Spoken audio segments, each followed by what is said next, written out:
여러분 안녕하십니까? 오늘도 정치권 소식 현안들 자세히 이야기 나눠보겠습니다. 국민의힘 강전의 대변인 더불어민주당 이승훈 전략기획 부위원장과 함께합니다. 안녕하십니까? 안녕하세요. 네. 자, 지난해 비상계엄 당일 국회에 투입됐던 김현태 707 특수임무단장이 어제 국방위 전체 회의에 참고인으로 출석한 발언 파장이 적지 않습니다. 민주당 의원들은 계엄군들이 국회 지하 1층 전기를 차단하는 이 CCTV를 공개하면서 대통령의 국회 마비 시도 증거라고 주장했는데 김현태 단장의 얘기는 달랐습니다. 그런데 정말로 이 단전에 대해서 대통령의 지시가 있었습니까? 아닙니다. 단전 관련해서는 대통령 지시가 일체 없었습니다. 그럼 누가 지시한 겁니까? 단전은 특전사령관께서 12월 4일 00시 30분에 대통령 전화를 받고 스스로 무언가를 하기 위해서 생각해낸 여러 가지 중에 한 가지입니다. 그러면 단전 배경에 윤석열 대통령의 지시가 있었다라고 하는 어제 민주당 국조특위 의원들의 기자회견은 가짜 뉴스입니까? 내용이 맞지 않은 뉴스입니다. 그러니까 김현태 단장은 대통령의 단전 지시는 없었다. 곽종근 전 특전사령관의 지시였다는 주장인데 뭐 단전은 곽 전 사령관도 자신의 지시였다고 헌재에서 증언하기도 했었는데 강 대변인 그럼 네. 다시 한번 확인이 된 건가요? 그렇죠. 김현태 단장은 거기에 대해서 다시 한번 확인을 한 것이고 그 전에 말씀하신 것처럼 곽종근 사령관 역시 본인 스스로의 판단이었다라고 이야기를 했습니다만 네. 민주당 측에서는 그것이 대통령의 지시가 아니냐라고 계속적으로 의혹을 제기했었던 것이죠. 김현태 단장의 진술은 나름대로 저는 일관되다라고 생각을 합니다. 예. 왜냐하면은 본인이 이제 707 특임 부대가 처음 그 계엄군으로서 국회에 투입된 부대거든요. 근데 들어왔을 때 많은 국민들께서 생방송으로 보면서 의아했던 것이 왜 헬기에서 내려서 군이 뛰어들어가지 않는 것인가. 군이 들어왔다는 것도 놀랍긴 하지만 걸어 들어가는 부분들, 뭔가 좀 여유 있어 보이는 부분들이 의아하다라는 것을 많은 분들께서 생각을 하셨을 텐데 김현태 단장이 지난번에도 증인으로 나와서 한 이야기가 본인은 건물 확보만이 임무였다는 거예요. 네. 뭐 국회의원을 끌어내라라든지 그런 것들에 대한 임무가 없었기 때문에 건물 확보만 하면 된다는 생각이 있어서 헬기 세대가 다 올 때까지 기다린 것이 아니라 한 대, 24명만이 그냥 걸어서 들어간 것이다라고 이야기를 했고 가보니까 밖에 이제 국민들이 있었기 때문에 국민들과의 어떠한 좀 불미스러운 접촉 같은 것들을 차단하기 위해서 창문을 깨고 들어간 것은 본인의 판단이었고 그리고 케이블 타이로서 건물을 좀 봉쇄를 하면은 사람들이 들어오지 못하게 해서 질서 유지가 되지 않을까라고 생각했다는 것이죠.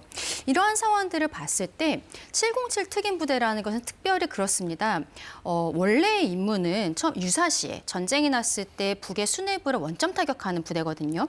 이들이 처음으로 국회에 들어갔을 때 만약에 국회의원들이 계엄 해제 표결을 못하게 한다거나 뭐 이런 형태의 임무가 주어졌다면 당연히 무엇보다도 누구보다도 잘 해낼 수 있는 부대였던 거예요. 그런데 그러한 임무가 전혀 없었고 건물 확보만이 임무였다고 생각했던 것이 우리가 동영상으로서 생방송으로 봤던 것과도 맞닿아 있는 진술이 아닌가라고 생각합니다. 예, 민주당 국조특위 위원들도 조금 전에 기자회견을 하면서 좀 반박은 하긴 했습니다.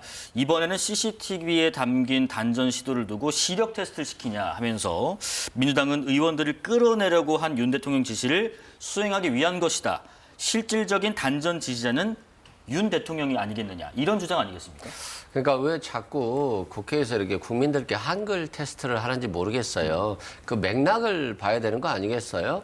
김현태 단장 같은 경우는 대통령과 직접 통화를 하진 않았잖아요. 곽종근 특수전 사령관에게 전화해서 무슨 말을 했겠습니까? 지금 의결 종족수가 안 찼으니, 즉 국회의원 150명이 안 됐으니 끌어내라고 했다고 한다면 결국에는 계엄 해제 요구를 못하게 하기 위해서 끌어내라는 거잖아요. 그런데 곽종근 특수전 사령관이 김현태 단장한테 지금 끌어낼 수 있는 상황이냐라고 물어보니까 아니 뭐 테이저건도 쓸 수 없고 공포탄도 쓸 수 없는 상황입니다라고 하니까 그러면 단전이라도 한번 해볼 수 있겠냐라고 하는 얘기를 했다라고 하잖아요. 그러면 대통령이 의결 종족수를 채우지 않기 위해서 끌어내라는 지시가 없었다라고 한다면 공포탄이나 테이저건이나 또는 이런 얘기 단전이라 이 얘기가 나올 필요가 자체가 없거든요. 그래서 결과적으로 보면 대통령의 지시가 없었다면 단전할 필요가 있었느냐 이런 차원에서 얘기인 것이지. 예. 아니 대통령이 지시하지 않지 않았나요? 맞죠. 김현태 단장한테 지시하지 않은 건 맞고 대통령의 지시를 이행하기 위해서 단전을 고민해 본 것이다. 이런 측면에서는 결국 대통령이 지시라는 걸 알 수 있고 국무회의 과정에서도 MBC나 언론기관들, 한겨레 등의 언론기관들에 대해서 단전 단수 문건이 있었잖아요. 그건 결국에는 이 계엄을 실행하는 과정에 있어서 단전이라든가 단수가 필수적으로 요청한 상황이고 대통령실에서 요청했다라고 볼 수 있기 때문에 네. 결과적으로 대통령의 지시로 볼 수 있다라고 생각됩니다. 강 대변인, 그런데 이제 조금 전에도 언급하셨습니다마는 어제도 그런 발언이 있었습니다. 국회 본관 지하 1층이 약 6분간 꺼져 있던 상황과 관련해서 김현태 단장은 계엄 해제 표결을 방해할 목적이 아니었다. 그리고 비상등도 들어왔었다. 뭐 암흑천지 상황도 아니었다. 건물 봉쇄 후에 건물을 확보하는 지시였다라고 다시 한번 강조하기도 했어요. 그렇죠. 건물 확보를 하는 과정에 있어서 단전에 대해서 곽종근 사령관이 한번 알아보라고 했던 것이고 그래서 본인이 지하로 내려갔다라고 이야기하지 않았습니까?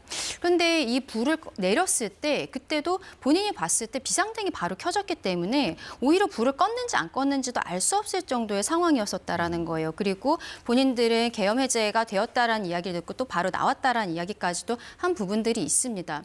이게 본격적으로 만약에 정말로 국회의원들을 체포한다든지 끌어낸다든지 이런 형태를 하기 위해서 저는 뭐 사실상 단전 단수에 대해서 그렇게까지 봐야 되는 부분이 있는지 의문이 들어요. 말씀드린 것처럼 707 부대 같은 경우에는 사실상 단전 단수가 필요 없는 부대라고 저는 생각을 합니다. 최정예 부대를 네, 대한민국 말씀하시죠? 최고의 부대이기 때문에 그런 것들이 저는 전혀 필요가 없다라고 생각을 하는데 오히려 707 부대가 단전에 대해서 확인을 했다라는 것은 그것은 그냥 우리 일반인들도 생각할 수 있는 부분들이잖아요. 오히려 지금 이야기하고 있는 건물 확보만이 임무였다라고 이야기한 것이 더 맞닿아 있는 진술이 아닌가라고 생각합니다. 어떠세요? 그 지금 특전사에서도 최정예 부대 굳이 물 끊고 전기 끊고 그럴 필요 없이 그냥 들어가서 했을 수도 있지 않겠느냐라는 말씀하시는데요. 그러니까 특전사 부대원들을 바보로 만든 거죠, 대통령이. 왜 그러냐면 대통령이 계엄을 비밀리에 선포했잖아요. 굉장히 비밀리에 하다 보니까 김현태 단장도 모르고 있었을 거예요. 근데 계엄 직전에 알려주고 국회로 출동했기 때문에 이 출동한 군인들은 정작 국회가 어떻게 생긴지도 모른 거예요. 국회는 작을 거라고 생각했고 따라서 문만 자신들이 막으면 안으로 사람들이 못 들어갈 거라고 생각했고 그 사람에는 국회의원도 포함되어 있었겠죠. 그런데 가보니까 사람들이 갑자기 모여들기 시작하고 국회 내부로 본인들이 들어가야 되는 상황인 거예요. 사람들을 끌어내야 되는 상황인 거죠. 네. 그래서 유리창까지 깨고 들어간 것이고 또 MZ세대 군인들 아닙니까? 저기에 출동한 군인들 무슨 죄가 있습니까? 훈련하다가 갑자기 국회로 출동하라고 하니까 출동해가지고 국회를 막으라고 하는데 아주 우왕좌왕한 거죠. 어떻게 막아야 되는 건지, 뭐 지하로도 통과하는 문이 있는 건지, 또 국회의사당은 어떻게 들어가야 되는 건지 너무 우왕좌왕했던 것이고 결국 이게 대테러 작전이 아니잖아요. 저 사람들이 제대로 실력을 발휘했다라고 한다면 시민들을 제압할 수 있죠. 그런데 어떻게 MZ세대 군인들이 아무런 영문도 모른 채 시민을 향해서 총을 겨누고 무력을 행사할 수 있겠어요. 결국 대통령은 과 국방부 장관은 자신들의 지시를 들을 줄 알았습니다만 정작 군인들은 들을 수가 없었던 것이고 뭐 카메라를 들이대는 시민들 앞에서 어떻게 할 수가 없었다. 그래서 결국 군인들이 굉장히 곤란한 처지에 놓인 어렵게 만들었다라고 생각됩니다. 김현태 단장이 어제 중요한 말을 하나 더 했습니다. 민주당의 회유 정황을 설명하기도 했는데 관련 발언도 자세하게 듣고 오겠습니다. 제가 사령관 좀 시기에 방 하나만 좀 협조해 달라. 그래서 방을 협조했는데 그 이후에 민주당 국회의원 말고 그 전문위원이라는 분이 들어와서 사령관님과 한참을 얘기했습니다. 그때 이제 뭐 이미 대세는 기울었다. 뭐 민주당이 지켜줄 것이다. 이런 말을 많이 했고 그런 와중에 그 위원이 연락을 한 것 같습니다. 그래서 민주당 두 의원께서 들어오셨습니다. 들어오셨고 그때 이제 박범계 의원께서 노란 메모지에 기록을 쭉 하셨습니다. 사령관께서 말한 게 본인이 적은 거가 다르다. 아까 그거 아니었지 않냐 이런 식으로 말씀하시면서 이렇게 좀 본인이 메모한 걸 기준으로 이렇게 다시 한번 이야기를 하시면서 이렇게 진행이 됐습니다. 자, 대세가 기울었다. 민주당이 지켜줄 거다. 민주당 의원들이 변호사 지원을 약속했다. 그리고 메모한 것과 다르다라는 박범계 의원의 말들. 강 대변인님, 회유로 볼 수 있을까요? 굉장히 의심스럽죠. 예. 왜냐하면은 일단은 이 군인들 같은 경우에는 증언을 하기 위해서 국회에 나간 거란 말입니다. 그렇다면 공식적인 석상에서 그리고 그때는 또 영상으로서 우리 국민들도 다 보고 있었는데 거기에서 질문할 것들을 하면 되는 거예요. 근데 곽종근 사령관과 김현태 단장이 한 방에서 쉬고 있었는데 국회 전문위원 한 명이 들어와서 곽종근 사령관과 대화를 나눴고 이후에 의원들이 들어와서 이런저런 이야기들을 했다라는 거 아니겠습니까? 원래는 이런 식으로 접촉을 하면 안 되는 것이죠. 그렇다면은 국민의힘 의원들은 왜 접촉을 안 했겠습니까? 절차를 지키기 위해서 안 한 거예요. 지금 대통령에 대해서 가장 불리하게 진술을 하는 사람들이 곽종근 사령관 그리고 홍장원 전 국정원 차장 이렇게 두 명이라고 볼 수 있을 것으로 보이는데 굉장히 독특하게도 이 두 명이 대한민국의 수사기관, 경찰이나 검찰 이쪽에서의 수사 과정 이전에 민주당 의원들과 접촉하는 모습들이 있었다라는 것이죠. 네. 홍장원 차장 같은 경우에도 뭐 박범계 의원과의 연락이 있었다라는 부분들 그리고 그 이전에도 실상 홍장원 차장 입장에서는 본인이 경질된 이유가 대통령의 지시를 따르지 않았기 때문이다라고 얘기하지만 국정원 측에서는 그게 아니라 이 상황을 이재명 대표에게 보고하자라는 이야기가 있었기 때문에 조태용 원장이 경질을 건의했다라는 거 아니겠습니까? 네. 그리고 그 이전에 박지원 의원을 통해서 뭐 7차례 정도 인사청탁을 했다라든지 그러니까 지금 민주당 의원들과의 관계가 이게 뭐 명확하다라고 지금 말씀드릴 만큼의 증거가 나오진 저도 않았다라고 생각합니다만 굉장히 의심스럽고 그렇다면 대한민국 사법 절차에 대해서 민주당 의원들은 어떻게 생각하고 있는 것인지 왜 본인들이 먼저 접촉을 해서 변호사도 만약에 본인이 어렵다면 뭐 국선 변호인도 들어갈 수 있는 것이고요. 스스로 알아서 할 수 있을 것인데 민주당이 지켜주겠다, 변호사를 붙여주겠다 이런 형태의 이야기를 한 것은 누가 보아도 굉장히 의심스러운 정황이다라고 말씀드리고 싶습니다. 예. 이승훈 부위원장님, 지금 근데 그런 얘기도 있습니다. 회유를 정말 했다면 더 센 발언이 나왔어야 되는 거 아닌가. 뭐 그런 지적도 일부 있어요. 근데 이제 이게 이런 걸 회유라고 할 수는 없는 게요. 예. 회유에서 거짓말을 얻어내야 되는 거잖아요. 거짓말을 얻어냈다라고 한다면 심각한 거죠. 민주당이 잘못한 거죠. 예. 근데 거짓말을 하라고 한 것이 아니라 지금 당신들이 대통령을 위해서 거짓말할 수 있지만 대통령은 이미 끝났다. 이제 탄핵될 수밖에 없고 조기 대선이 치러질 거니까 대통령을 위해서 어떤 발언을 한다기보다는 국민들께 진실을 좀 발언해 달라라고 얘기할 수 있죠. 이게 뭐 회유라고 한다면 정당한 회유인 것이죠. 그런 측면에서 예. 뭐 이분들이 오히려 그래 그렇지 대통령이 이제 끝난 것 같으니까 진실을 그대로 말해야 되겠다. 거짓말이 며칠이나 갈 수 있겠어라고 생각해서 진실을 말한 것이고요. 뭐 국회의원이란 말을 안 했다. 국회의원이란 말을 안 했어도 의결 종족수가 안 채워졌으니까 빨리 끌어내 하면 국회의원이 추정이 되는 거잖아요. 그런 측면에서 뭐 데리고 나오라고 했다거나 끌어내라고 했다거나 이게 문맥에 큰 차이가 없거든요. 한글의 차이고 대통령이 좀 과격하게 발언했다라고 한다면 끌어내라고 했을 것이고 아니 좀 부드럽게 말했다라고 한다면 국회의원들 빨리 데리고 나와라고 했을 것이기 때문에 네. 만약에 김현태 단장이 정말로 뭐 민주당의 회유를 통해서 곽종근 사령관이 거짓말을 했다라고 한다면 그 거짓말에 대한 얘기를 해야 되는 것인데 회유했다라고만 할 뿐 거짓말의 대상이 없기 때문에 그냥 곽종근 사령관도 국민의힘이 진행하는 국회에서의 진술에 그냥 적당한 뉘앙스로 맞춰준 게 아닌가 싶습니다. 예. 민주당이 지켜줄 거다. 이 말에 대해서는 어떻게 생각하세요? 아니 그런 거죠. 예. 지금 공익 제보자로서 당신은 지금 어차피 엄청나게 내일 한자로 처벌될 건데 여기에서 제일 먼저 진실을 밝힌다라고 한다면 민주당에서 공익 제보자로 될 수 있도록 해보겠다. 공익제보자. 공익 제보자의 경우에는 자신이 한 행위에 대해서 책임이 상당히 감액될 수 있거든요. 그래서 아마 공익 제보자 얘기는 충분히 했을 것으로 보여지고요. 네네. 이제까지 뭐 국민의힘에서 민주당이 회유했다라고 주장하지만 민주당이 무슨 거짓말을 하라고 했다라고 하는 것은 나오지 않기 때문에 이런 논란들은 뭐 금방 사그라들지 않을까 싶습니다. 김현태 단장의 어제 발언 중에서요. 한 가지만 더 듣고 오겠습니다. 2월 10일 날 그 사령관께서 답변한 내용은 의결 종족수가 아직 안 채워진 것 같다.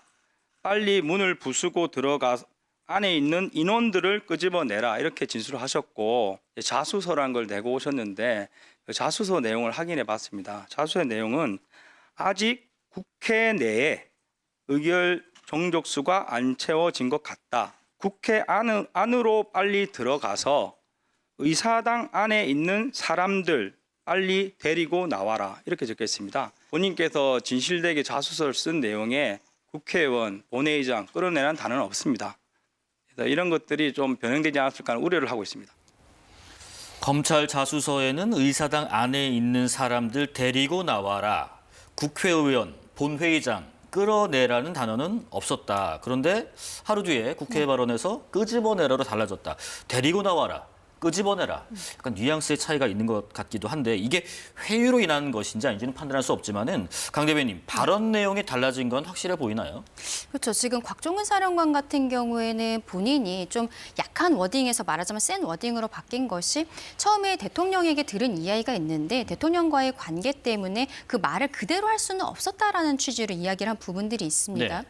그런데 그렇다라고 보아도 국회의원, 본회의장 끌어내라 이런 단어는 핵심 중에 핵심이라고 볼 수밖에 없는 것이거든요. 그런데 지금 김현태 단장이 이야기하고 있는 것은 국회의원이 아니라 지금 사람들이라고 이야기를 하고 있고 예. 본회의장이 아니라 그냥 의사당 안에 있는 이런 형태로 지금 그 자수서 안에 있다고 하지 않았습니까? 근데 곽종근 사령관이 어디까지 생각했는지 모르겠지만 정확한 워딩을 써야 된다는 것은 누구보다 잘 알고 있었을 거예요. 그리고 그게 자수서 내용 아니겠습니까?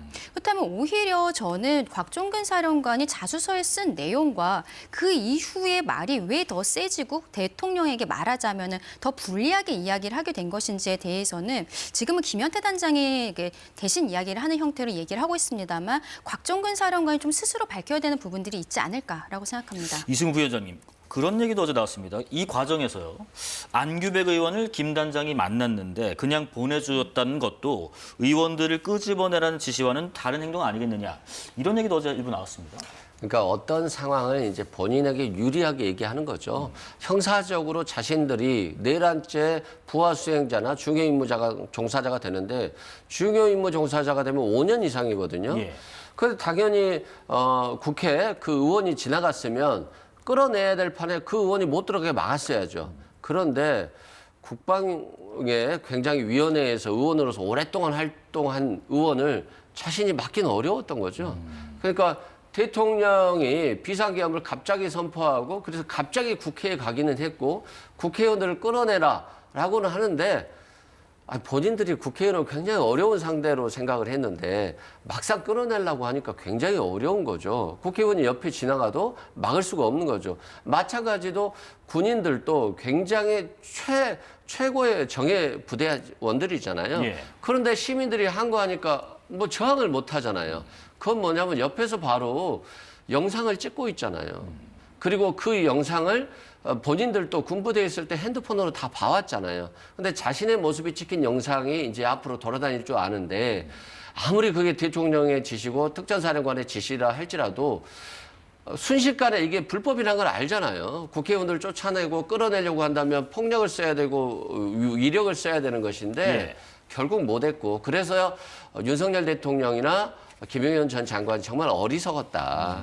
이게 성공할 수 없는 내란을 성공할 수 있다라고 생각하고 한 것 자체가 어리석었는데 문제는 자신들이 그 책임을 자신들만 진다라고 하면 괜찮은데 저기에 출동한 군인들이 무슨 죄가 있습니까?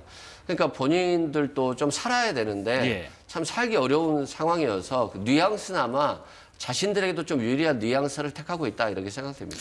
하나만 더요. 김 단장이 어제 이런 얘기도 했어요. 마치 저희를 이용해서 폭동을 일으키려는 느낌을 받았다.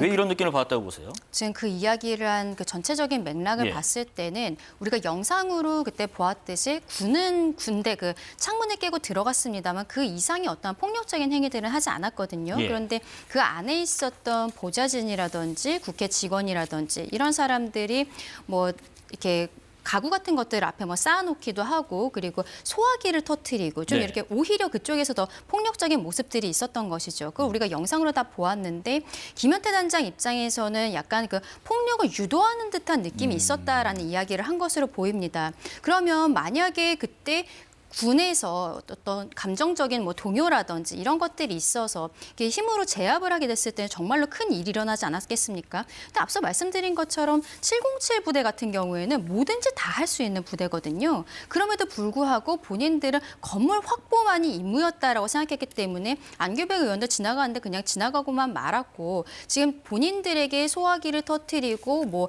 가구 같은 것들 앞에 쌓아놓고 있는 안에 있는 직원들에 대해서 전혀 문제 제기하지 않았다. 그렇게 이야기한 것으로 보입니다. 부위원장님 혹시 하실 말씀 있으실까요? 그러니까 그거잖아요. 예. 대통령이 이제 계몽령이다. 계몽령. 뭐 계엄을 하려고 한 게 아니라 경고성 계엄이다라고 하시는데 보세요. 이렇게 그 김현태 단장조차도 저항이 만만치 않아서 굉장히 부담스러웠고 그게 폭동으로 진행될 상황이었다라고 하는 것은 결국 계엄이라고 하는 것은 그냥 계몽령으로 끝날 수가 없는 거예요. 굉장히 어떤 우발적인 상황이 올 수가 있고 과거에 계엄을 했잖아요. 계엄 과정에서 많은 총을 쐈고 그래서 많은 국민들이 희생됐잖아요. 그 과정에서 국회가 계엄을 해제 요구를 하지 않으면 과거의 그 상황이 재현될 수 있다라고 생각을 하기 때문에 강력하게 저항을 한 거거든요. 국민들이 저렇게 강력하게 저항을 했기 때문에 군인들도 하면 안 되겠구나. 이게 자신의 행동이 불법이겠구나라고 하면서 스스로 빠져준 거예요. 그래서 이 곽종근 특수전 사령관도 마찬가지예요. 지금은 자신이 잘못했다라고 하면서 진실을 밝히고 있지만 진실을 밝혔다라고 해서 과거의 잘못이 용인되는 건 아니잖아요. 예. 그래서 여인영 방첩사령관이나 이진우 사령관 그리고 곽정근 특수전 사령관은 대통령과 계엄 전부터 수차례에 걸쳐서 만나서 이 계엄을 모의했기 때문에 실은 굉장히 중환형으로 처벌될 사람들이고 중요 임무 종사자입니다. 그래서 지금이라도 깊이 반성하는 게 나중에 형사재판에서는 유리하지 않을까 싶습니다. 윤 대통령 측에서는요, 어제 김현태 단장의 이런 발언 등을 고리로 해서 민주당 의원들이 곽 전 사령관을 회유를 했고 탄핵 소추를 시작한 거다. 민주당 의원들의 공작이다라는 입장을 냈는데 그러니까 어떻게 보면 국회의원을 끌어내라는 말이 있었느냐 또 정치인을 체포하라는 지시가 있었느냐 이 두 가지가 내란 혐의 적용하는 큰 축 중에 하나일 텐데 이것이 민주당의 공작으로 흔들리고 있다는 논리인 것 같아요. 근데 민주당 김용민 의원의 반박도 눈에 띕니다. 이미 민주당은 12월 4일 탄핵안을 발의하고 5일에 내란죄 고발장을 경찰에 접수했다. 그러니까 홍장원, 곽종근의 발언과 대통령의 탄핵은 관련이 없다라는 논리인 것 같아요. 강 대변인. 탄핵안을 발의만 했었죠. 예. 결국 가결된 것은 12월 14일 아니겠습니까? 그러면 가결이 되기 위해서는 국민의힘 의원들의 동의가 일부 필요했던 것인데요.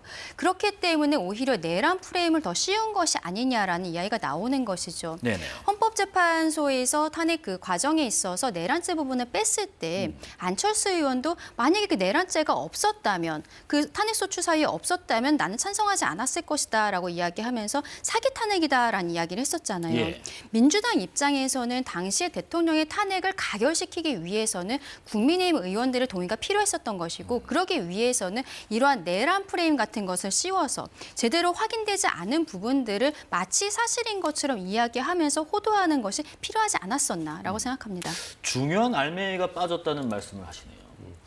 아니 내란 프레임을 씌웠을 때 뭐 국민들이 동의하지 않으면 프레임이 짜지나요? 안 짜지죠. 국민들이 동의하기 때문에 이 프레임이 공고해지는 것이고 이 사건 발생 직후에 국민들이 뭐라고 생각했습니까? 아 정말 내란은 절대 말 같지도 않은 소리다. 일어날 수 없는 것이다. 했는데 일어났잖아요. 거기서 이제 국민들이 충격이 받은 거죠. 그래서 계엄군이 국회를 출동한다. 선관위를 출동한다. 그것도 상식적이지 않게 야구방망이와 복면을 가지고 간다. 상식적으로 이해할 수 없잖아요. 그때 이제 국민들이 분노했던 것이고 그때만 해도 빨리 탄핵시켜야 된다는 국민들의 압도적인 지지가 있었기 때문에 일단 탄핵 심판 소추서를 냈는데 여기에 있어서 이제 내란 행위라고 하는 것은 탄핵 심판에서 적용될 수 있는 거지만 내란 죄라고 하는 것은 형사 재판에서 하는 거거든요. 그래서 민주당에서도 이제 급하게 내다 보니까 내란 행위하고 내란 죄를 다 같이 넣었는데 죄 부분은 형법재판에서 다투는 거니까 죄 부분은 빼고 내란 행위에 대해서는 그대로 탄핵 심판을 하는 것이기 때문에 사실상은 내란이 그대로 들어가 있는 거거든요. 예. 그래서 이게 내란 행위가 빠졌다, 뭐 내란 죄가 빠졌다라고 하는 것은 뭐 전혀 사실과 맞지 않다라고 생각됩니다. 지금 이 변호사님 말씀하신 것처럼 예. 결국에는 탄핵안이 가결되기 위해서는 국민의힘 의원들의 동의가 필요하고 국민의 의원들의 동의가 있으려면 국민들께서 많이 분노하고 탄핵이 되어야 된다는 생각을 가지셔야 되는 것이죠. 그런데 그때 나왔었던 과정을 보면 12월 3일 비상계엄이 있었고 12월 6일경에 곽종근 사령관이 그 민주당 그 김병주 의원이 김병주 유튜브요. TV에 출연을 예. 하고 그리고 홍장원 국정원 차장이 체포명단이라고 하면서 그때 국민의힘에서는 말하자면 그때 한동훈 전 당대표가 대통령의 탄핵에 대해서 입장을 변경하고 이런 혼란의 시기가 있지 않았습니까? 그때 나왔었던 곽종근, 홍장원의 진술들이 오염되었을 수 있다는 것을 국민들께서 이제야 알게 되신 거예요. 그때부터 민주당 의원들이 접촉을 했는가? 여기에 대해서 국민들께서 알고 계셨다면은 그때처럼 일사천리로 진행되지 않았을 수 있다라고 말씀드리고 싶습니다. 자, 두 분 법조인이시기 때문에 오늘 이 얘기도 좀 해보겠습니다. 오늘 오후 2시부터 윤 대통령 탄핵 심판 9차 변론 기일이 진행 중인데요. 오늘은 양측은 2시간씩 현재까지 이 주장과 또 서면 증거 요지 등을 정리해서 발표하게 되는데 오늘은 윤석열 대통령이 헌법재판소를 찾았다가 변론 시작 직전에 구치소로 복귀를 했습니다. 오늘은 지금까지 진행 상황을 정리해서 양측이 의견을 설명하는 날이기 때문에 본인이 직접 의견 발표를 할 필요가 없다고 판단했다고 전해졌는데 일단 지금 증인 없이 2시간씩 공방이 이어지고 있는 거고요. 모레는 또 10차 변론이 예정이 돼 있는 상황에서 윤 대통령 측이 이 10차 변론 기일을 25일로 좀 바꿔달라라고 했는데 헌법재판소는 예정대로 진행하겠다 했습니다. 뭐 그날은 좀 상황이 좀 바쁘게 돌아갈 것 같은데 강 대변인님, 헌재가 뭐 종합적으로 굉장히 좀 속도를 내고 있는 건가요? 속도를 내고 있는 것을 넘어서서 예. 속도에만 치중하고 있는 것이 아닌가라고 생각합니다. 저는 헌법재판소가 헌법기관으로서의 역할이 어떠한 탄핵 그 심판에 있어서 결정을 내리던지 간에 이것은 대통령 개인을 넘어서 우리 국민들이 모두 다 납득을 할 수 있어야 되고 그리고 지금 말하자면 두 쪽 나에 있는 국민을 하나로 모으는 그런 결정을 내려야 된다라고 생각을 하고 네. 그게 헌법재판소의 존재 의의라고 생각을 합니다.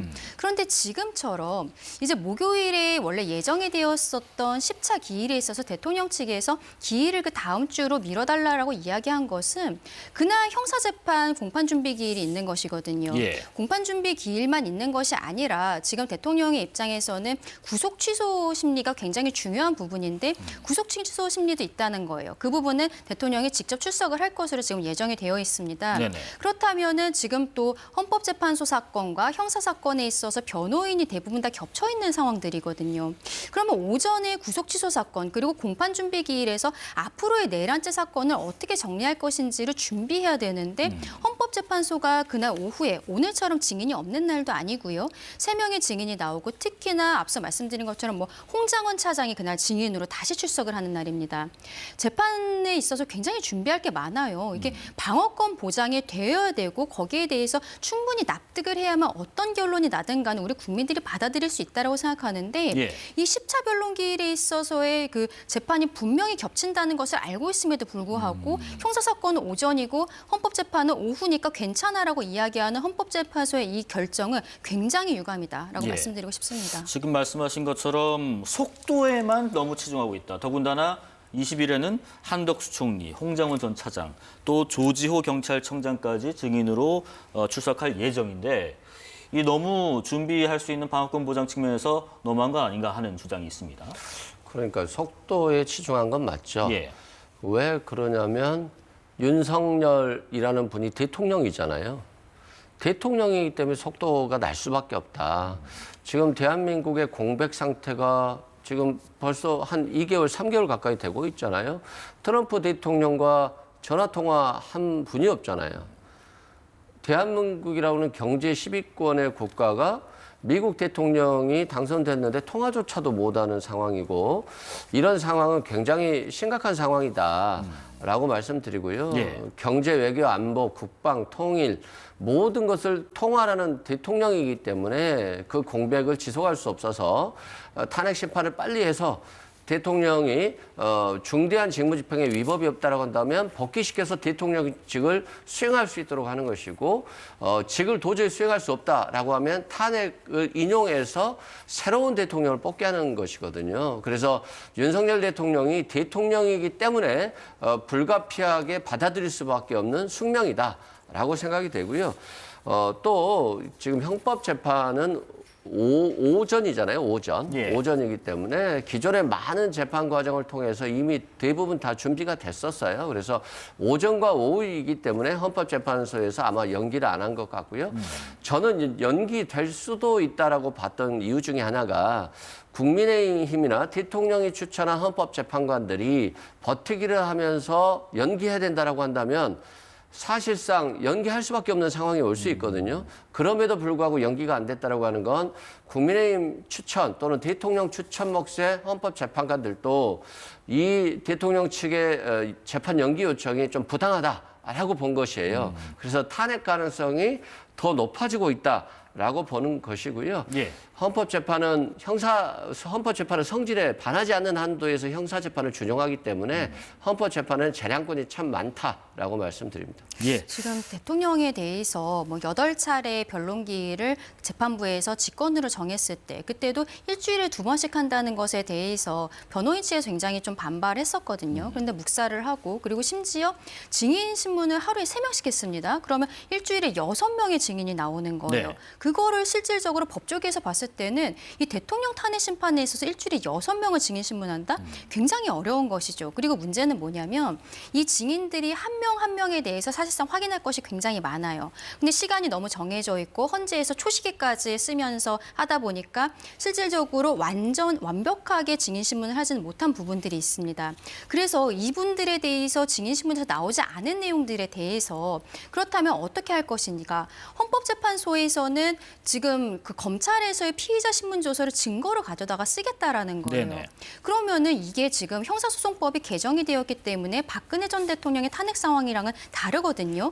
지금 현행 형사소송법에서는 검찰 단계에서의 피의자 신문 조서는 아무리 본인이 그때 사인을 하고 변호사가 입회를 해도 재판에 있어서 이것을 부인했을 땐 증거 능력이 없습니다. 그런데 이것을 헌법재판소에서 대통령 탄핵 심판에 있어서 증거로 쓰겠다라고 하는데 헌법재판소에서는 헌법재판 나름의 그 기준이 있기 때문에 괜찮다라고 이야기를 하고 있어요. 국민들께서 받아들이시기 어려운 거죠. 네. 만약에 하루에 뭐 한 명이라든지 충분한 증인 신문이 이루어져서 이미 이 피의자 신문 조서 내용들이 대부분 뭐 이야기가 다 다루어졌다면 모르겠습니다만 이런 식으로 일주일에 6명씩 증인 신문을 하고 부족한 부분에 있어서는 피의자 신문 조서를 가져다 쓰겠다. 그리고 이런 상황에서 예. 대통령이 오전에는 형사 재판을 가는데 오후에도 3명의 증인 신문을 하면서 이제 마무리 수순으로 간다는 것에 대해서는 굉장히 좀 불합리하다. 피고인의 방어권에 대해서 전혀 생각하지 않는 처사다라고 예. 말씀드리고 싶습니다. 충분한 심리가 이루어지지 않고 있다. 그리고 반대로